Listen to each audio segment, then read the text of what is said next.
Have you ever wondered what would happen if you ran into the one person you got away? The one whose memory never faded no matter how many years passed? Imagine being 56 years old, believing you'd closed that chapter forever, only to discover that everything you thought you knew about your first love was wrong. What would you do if fate gave you a second chance at the connection that defined your entire life, even though you never actually had it? This is Erika's story, and at 56, she was about to learn the truth that would change everything. Erika had built an impressive life in Chicago. For 17 years, she'd climbed the corporate ladder at a major financial firm, earning her place as a senior executive. Her corner office overlooked Lake Michigan, and her team respected her sharp mind and steady leadership. She'd worked hard for everything she had: the career, the independence, the carefully constructed life that required nothing from anyone. But success hadn't come without sacrifice. 18 years of marriage to James had taught her that not all partnerships are created equal. They'd met in college, started dating, and eventually married, mostly because it seemed like the logical next step. Their relationship had been comfortable, predictable, safe, never passionate, never consuming, just there. The end came when Erika discovered that James, a corporate attorney, had been having an affair with one of his clients. The betrayal hadn't shattered her. That was the saddest part. It had almost been a relief, a clear reason to end what should have ended years before. After the divorce, Erika made a decision. She would focus on her son and her career. Romance, that door was closed. She'd had her chance at love, and it had taught her that the fantasy was better than the reality. Men brought complications, disappointments, broken promises. She was done. "I'm perfectly content," she'd tell her friends when they suggested dating. "I finally have my freedom. Why would I give that up?" But late at night, when the Chicago skyline glittered outside her windows and the silence pressed in, Erika would think about him, the one who came before James, the one who never really went away, no matter how hard she tried to forget. Kevin.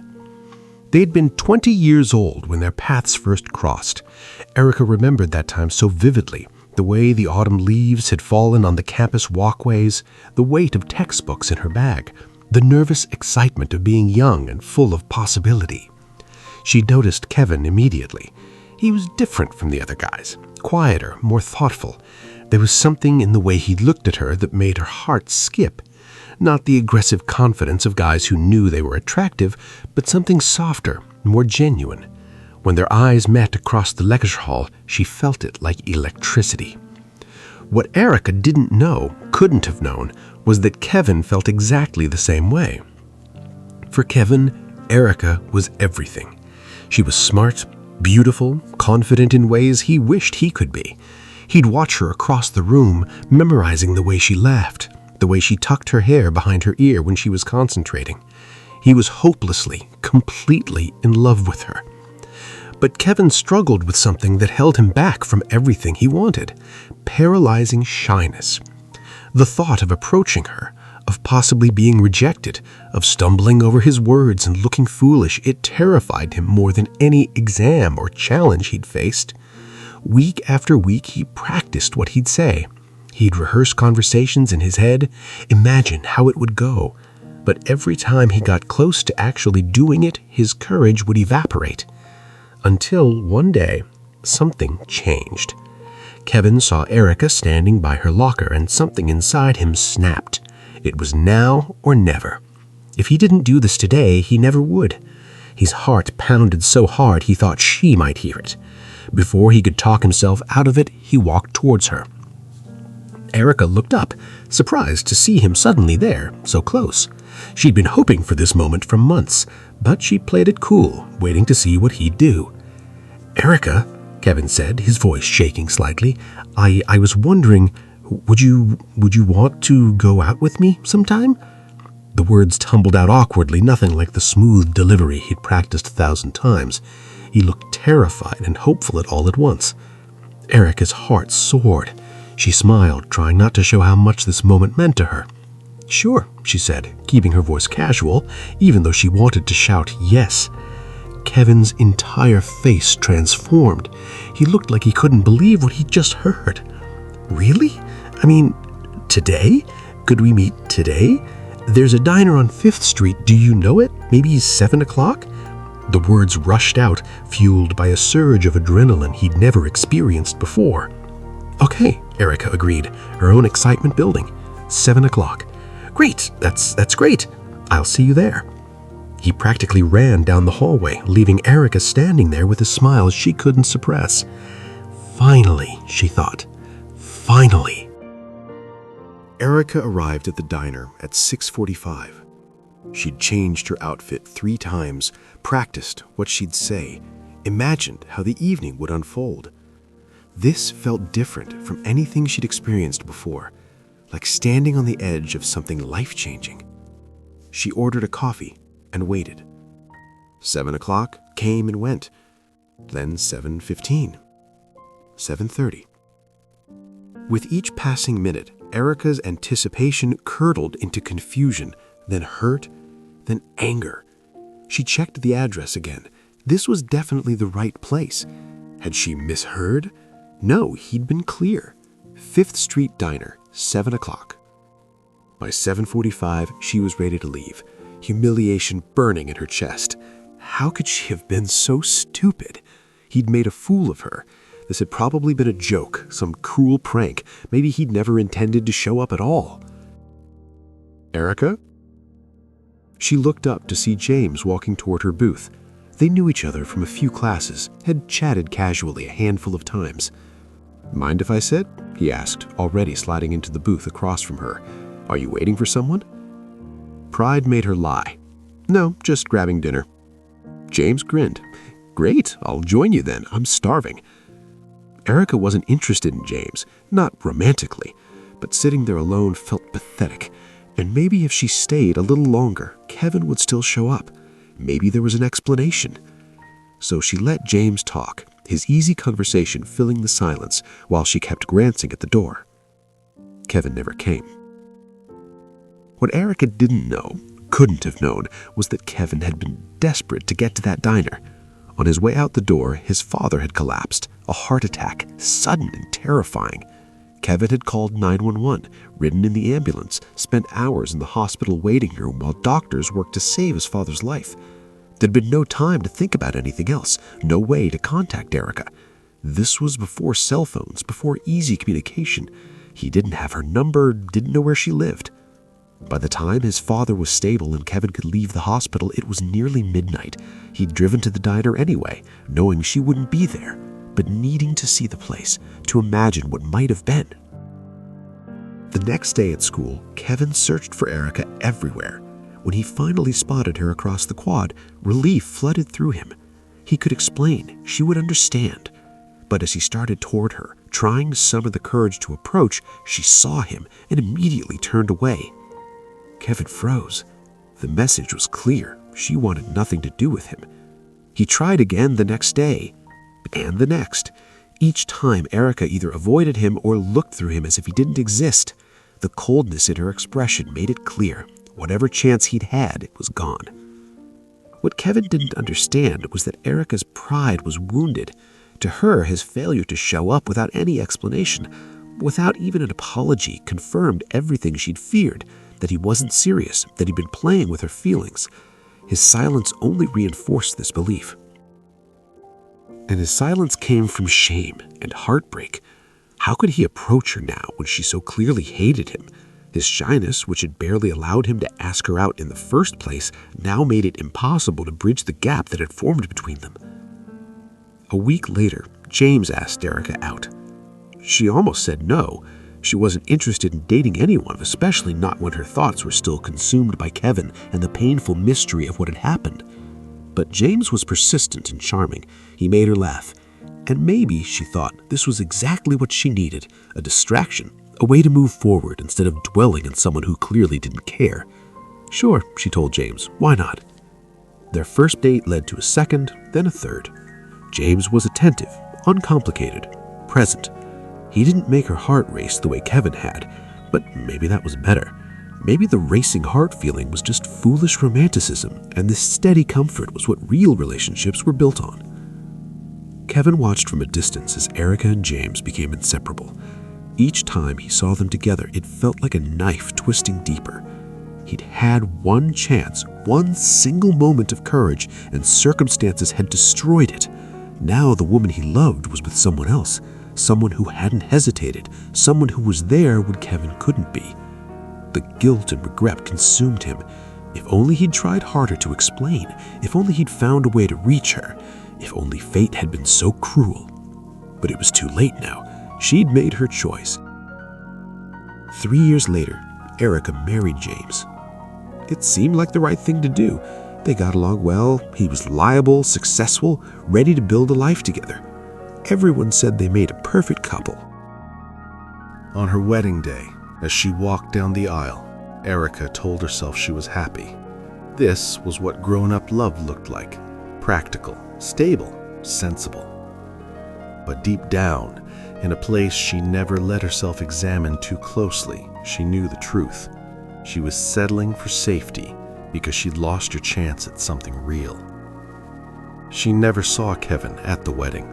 He hadn't been invited, hadn't been part of their circle for years.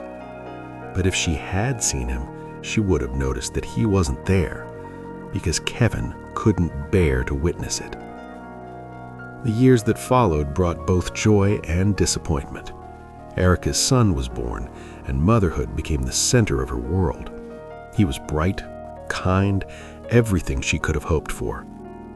Watching him grow gave her purpose during the years when her marriage felt increasingly hollow. She poured herself into her career, climbing the ladder through determination and skill. Work gave her a sense of accomplishment that her personal life couldn't provide. The marriage to James was never terrible, it was just empty. They were roommates more than partners, going through the motions without any real connection. When she discovered James's affair, it hurt more as a betrayal of trust than as a loss of love. The divorce was a relief more than a tragedy. At 56, Erika had created a life she was proud of. She had a son, her career, her independence. She'd convinced herself that romance was a young person's game, that mature love story endings only happened in movies, not real life. Dating in later years seemed pointless when she knew what she was looking for didn't exist. That Thursday afternoon, she stopped at a coffee shop near her office, a place she visited often. She ordered her usual latte and turned to find a table. And that's when she saw him. Kevin. Time had changed him. His hair was gray at the temples, lines creased his face, but she would have known him anywhere. Those eyes, that gentle expression, the way he held himself, it was unmistakably him. Her heart stopped. Actually stopped. After 36 years, just seeing him hit her with the force of a physical blow. He looked up at exactly that moment, and their eyes met. The recognition in his face mirrored what she felt. His expression transformed from casual reading to absolute shock, then something else, something that made Erika's breath catch. Yearning. Pure, undisguised yearning. For a long moment, neither of them moved. The noise at the coffee shop faded away. There was only him, only her, only this impossible moment. Then Kevin stood up. "Erika," he said, his voice rough with emotion. "I can't believe it's you." "Kevin," her own voice came out barely above a whisper. They stood there, 3 feet apart, an entire lifetime between them. Can we talk?" he asked. "Please." She should say no. She should protect herself, walk away, avoid reopening wounds that had never properly healed. But looking at him, seeing that same vulnerability she remembered when they were 20, she couldn't. "Yes," she said. They sat down at his table, coffee forgotten, the world around them disappearing. The conversation started carefully, tentatively. They filled in the broad strokes of 36 years, her marriage and divorce, her son, her career. His work as a civil engineer, his life in Chicago, he'd moved there 15 years ago. The fact that he'd never married. Never? Erika asked, unable to hide a surprise. Kevin's smile was sad. I tried. I dated. But it never felt right. There was weight behind those words, meaning she was afraid to examine. They talked for 2 hours, the conversation gradually growing more comfortable, more natural. It felt like no time had passed at all, and like an eternity had passed simultaneously. As the sun began to set outside the windows, Erika forced herself to ask the question that had haunted her for decades. Why didn't you come that night? Kevin's expression crumpled. The pain that crossed his face was so raw, so immediate, that Erika reached across the table instinctively, touching his hand. I wanted to, he said. God, Erika, I wanted to be there more than I've wanted anything in my life. And then he told her about his father's heart attack, about the ambulance, the hospital, the hours of not knowing if his father would survive, about going to the diner at midnight just to see where she'd waited, about trying to approach her the next day and seeing the coldness in her eyes. I thought you hated me, he said. I thought I'd destroyed my one chance, and I was too much of a coward to fight for it. I've regretted that cowardice every single day since. Erika felt tears streaming down her face. I didn't know, she whispered. I thought you'd stood me up as a joke. I thought you didn't care. When you didn't try to explain, I thought you were just cruel. I should have tried harder, Kevin said, his own eyes wet. I should have found a way. You were dealing with your father almost dying. How could I have been angry about that? If I'd just known. I never stopped thinking about you, Kevin said. Even when you married James, even when I tried to move on, even when I dated other people, you were always there. You were the standard I measured everything against, and nothing ever came close. Erika squeezed his hands, unable to speak past the emotion clogging her throat. Erika, Kevin said softly, I know we're not 20 anymore. I know 36 years have passed, but sitting here with you right now, I feel exactly the same way I did then. More even, because now I know what I lost, what we lost. Erika, I'm not asking for anything, he continued quickly. I just needed you to know. I needed you to understand that it wasn't a joke, that you weren't wrong about what we had. It was real. It's always been real. Erika's mind raced. This was impossible. This kind of thing didn't happen in real life. People didn't get second chances after 36 years. Love in later years wasn't supposed to feel like this overwhelming, this consuming, this absolutely terrifying. But looking at Kevin, feeling the connection that still existed between them as strong as ever, stronger even for all the years of longing, she knew the truth. This wasn't over. It had never been over. What do we do? She asked. Kevin smiled, and it transformed his whole face. Would you like to have dinner with me? Tonight? Tomorrow? Whenever you're free. Despite everything, the tears, the emotion, the weight of decades, Erika laughed. Are you asking me on a date? Kevin said. I'm asking you on the date I should have had 36 years ago, if you'll give me a second chance. Erika didn't hesitate this time. Yes. Their first real date happened 2 nights later in a quiet Italian restaurant in downtown Chicago. The conversation flowed effortlessly, moving from childhood memories to current events, from deep philosophical discussions to silly jokes that made them both laugh. The connection between them was undeniable. It wasn't just nostalgia or what-if fantasies. It was genuine compatibility, deep understanding, shared values shaped by parallel life experiences. And underneath it all was the chemistry, the intense, powerful attraction that had been there from the beginning and had only grown stronger with time. When Kevin walked Erika to her car that night, they stood in the parking garage, neither wanting the evening to end. "I had the best time," Erika said softly. "So did I." He reached out, gently tucking a strand of hair behind her ear, the gesture she'd always done when concentrating that he never forgotten. "Can I see you again soon?" "Tomorrow?" Erika suggested, feeling bold. "Tomorrow, and the day after that, and the day after that, if you'll let me." They began seeing each other constantly. Dinners, walks along Lake Michigan, concerts, art galleries, quiet evenings at one or the other's apartment, just talking for hours. It felt like being 20 again, that same excitement, that same inability to think about anything else, but richer, deeper, informed by life experience and hard-won wisdom. But it wasn't easy. Erika's friends were skeptical. "You barely know this man," they warned. "It's been decades. People change." Her son was concerned. "Mom, I just want you to be happy, but be careful. Don't rush into anything."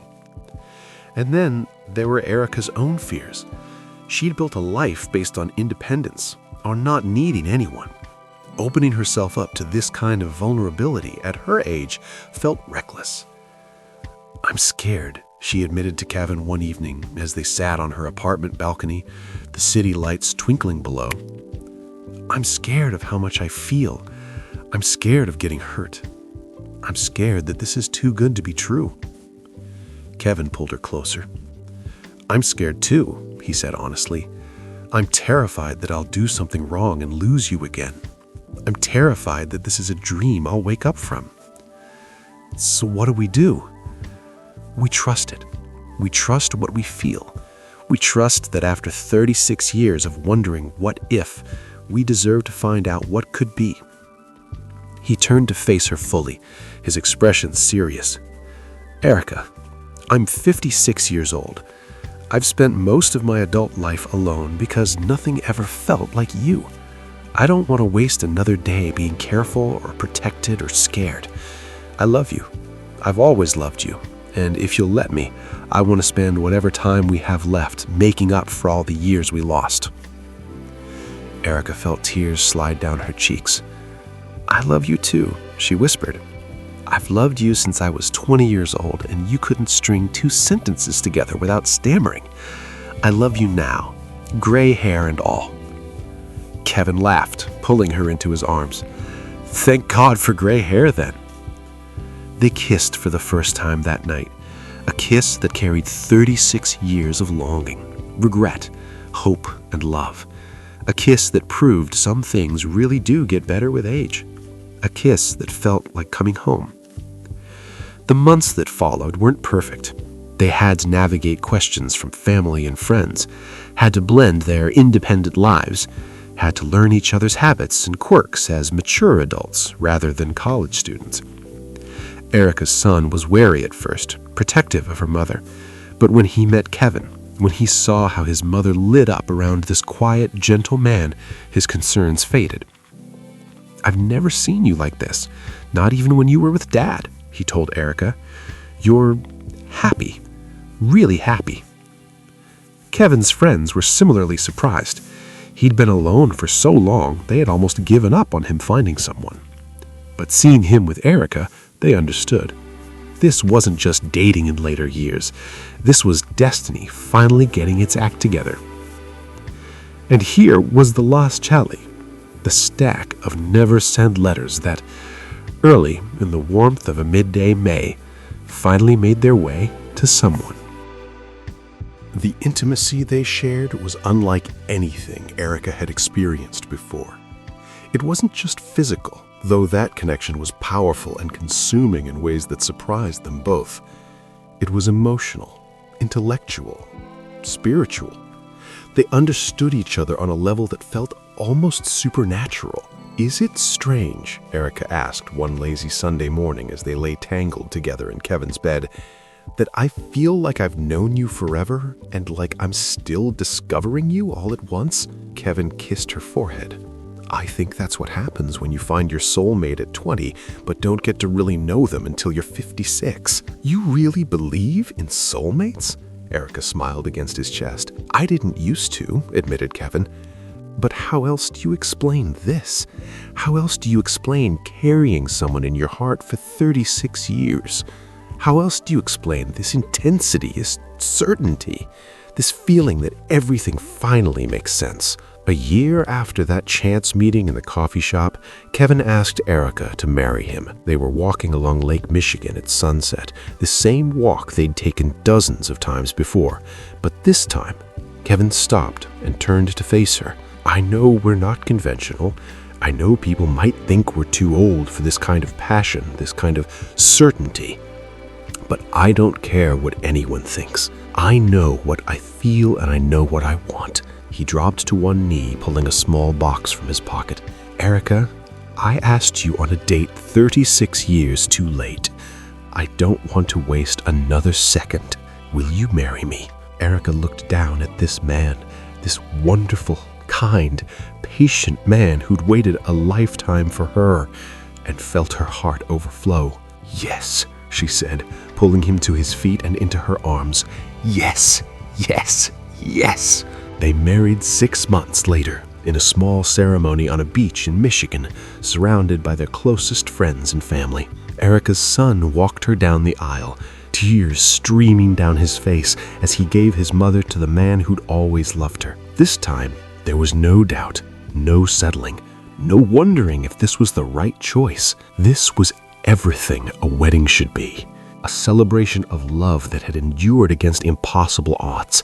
A promise of forever that felt absolutely certain. As they exchanged vows, Erika looked into Kevin's eyes and saw her entire future. A future filled with laughter, adventure, quiet moments and grand gestures, deep conversations and comfortable silences. A future built on a foundation of desire, intimacy, and connection that most people never find once, let alone twice. They'd lost 36 years to misunderstanding and fear, but standing there at 57 and 56, they had something more valuable than time. They had each other. Finally, completely, forever. And as they kissed to seal their marriage, Erika understood what romance after 50 really meant. It meant knowing what you want. It meant being brave enough to reach for it. It meant understanding that real love, the kind that transforms your entire life, doesn't have an expiration date. Some people spend their whole lives searching for what Erika and Kevin found. They'd searched too through decades of wrong turns and missed chances, but in the end, fate had brought them exactly where they were meant to be, in each other's arms, with the rest of their lives stretched out before them like an open road. The question, what if, had finally been answered, and the answer was everything they'd ever dreamed of, and more. This is the story of Erika and Kevin. If this story touched you in any way, let me know in the comments. Your thoughts, memories, and reflections are always welcome here. If you enjoy mature love stories, don't forget to like, subscribe, and share this story with someone.